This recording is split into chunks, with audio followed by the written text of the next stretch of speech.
গর্জে উঠল হামাস। এক নিঃশ্বাসে ইসরায়েলের দক্ষিণাঞ্চলের আশকেলন শহরে হামলা, নিক্ষেপ করা হয়েছে 10টি ড্রোন। লন্ডভন্ড হয়ে গেছে আশপাশ। ইসলামিক স্কলাররা ইসরায়েলের বিরুদ্ধে ফতোয়া জারির পর নতুন উদ্যমে যেন মাঠে নামল হামাস। এদিকে ইসরায়েলের বিরুদ্ধে হুঙ্কার মুসলিম নেতাদের। স্থল, সমুদ্র আর আকাশপথে শত্রু ইসরায়েলকে অবরুদ্ধ করার দাবি তাদের। গাজায় বর্বরতায় আরব বিশ্বের নীরবতা আর পশ্চিমাদের সমর্থনের পর বাধ্য হয়ে ইসরায়েলের বিরুদ্ধে ফতোয়া জারি করল ইসলামিক স্কলাররা।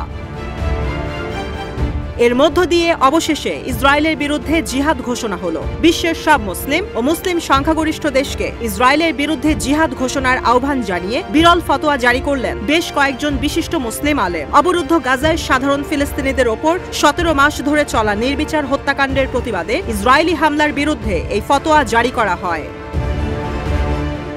ইউসুফ আলী কারজাভির নেতৃত্বে গঠিত ইন্টারন্যাশনাল ইউনিয়ন অব মুসলিম স্কলার্সের মহাসচিব আলী আল কারদাঘি সব মুসলিম দেশকে এই গণহত্যা বন্ধে সামরিক, রাজনৈতিক ও অর্থনৈতিক হস্তক্ষেপের আহ্বান জানান। 15 দফার ওই ফতোয়াতে বলা হয়, গাজায় বর্বরতা বন্ধে মুসলিমরা ব্যর্থ হলে সেটি ইসলামী শরিয়া অনুযায়ী ফিলিস্তিনিদের বিরুদ্ধে বড় অপরাধ হিসেবে গণ্য করা হবে। মুসলিম নিধনে কাজ করা ইসরায়েলকে যে কোনো সমর্থন দেয়া মুসলিমদের জন্য নিষিদ্ধ বলেও উল্লেখ করা হয়।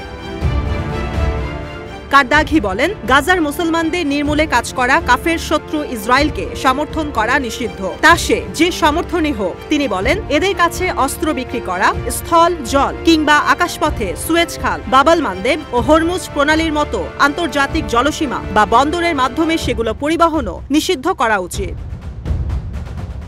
কারদাঘির বিবৃতির পর আরও 14 জন মুসলিম স্কলার সমর্থন জানিয়েছেন। বিবৃতিতে বিশ্বের সব মুসলিম দেশের প্রতি তাদের সঙ্গে ইসরায়েলের শান্তি চুক্তিগুলো পর্যালোচনা করার আহ্বান জানানো হয়েছে। সঙ্গে যুক্তরাষ্ট্রের মুসলিমদের প্রতি মার্কিন প্রেসিডেন্ট ডোনাল্ড ট্রাম্পকে চাপ দেওয়ার আহ্বান জানানো হয়েছে। বলা হয়, গাজা ধ্বংস হওয়ার সময় আরব ও ইসলামিক বিশ্বের সরকারের ব্যর্থতা ইসলামিক আইন অনুযায়ী গাজার নির্যাতিত মানুষের প্রতি বড় অন্যায়।